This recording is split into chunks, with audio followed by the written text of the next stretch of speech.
Hello everyone, I am Dr. Jigyasha Sinha, Consultant Pediatric Neurologist at Narayana Hospital, RN Tagore Hospital, Mukundapur, Kolkata.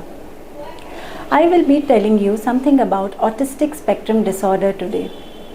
Autism or autistic spectrum disorder is a condition where a child may have speech delay along with certain behavioral mannerisms and poor communication and socialization.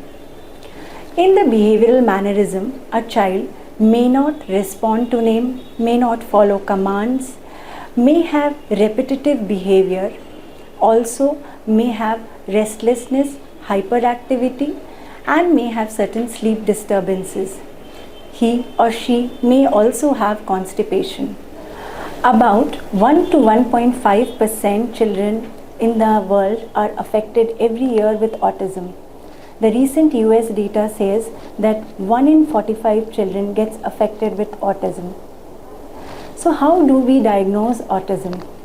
The diagnosis of autism is mainly based on clinical symptoms, history, as well as certain psychological investigations. The child may be subjected to an evaluation where we do an intelligence quotient or IQ testing, and along with that certain questionnaire based psychological tests like Childhood Autism Rating Scale, also known as CARS, Modified Childhood Autism Scales, which is also known as MCHAT, and these are the test batteries which are usually used by the psychologist to provide us with the risk of autism in the child in future. Meaning, a child can be diagnosed to have certain autistic traits at a very early age also, maybe let's say at even 2 years of age, but how much of risk the child is carrying to have autism even after 5 years of age can be tested through these psychological tests. Apart from this, certain neurological investigations may be needed depending on the individual having any neurological signs or symptoms, which your doctor may decide based on your child's symptoms.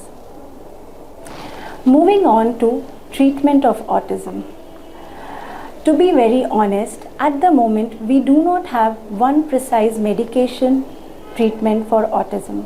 However, if we intervene early in terms of providing them with certain training or rehabilitation in the form of occupational therapy, speech therapy, behavior training, play and group therapy, then a child can be well trained to lead a normal life and can be independent for activities of daily living.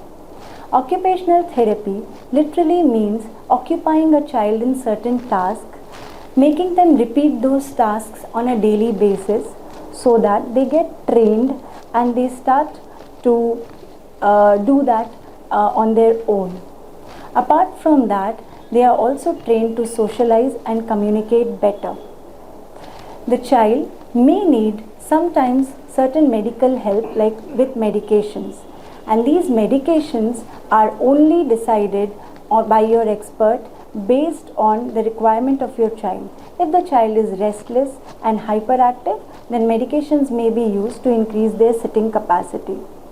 Remember that the earlier you intervene, there are much better chances of your child being able to attend normal school and a normal life in future. Thank you.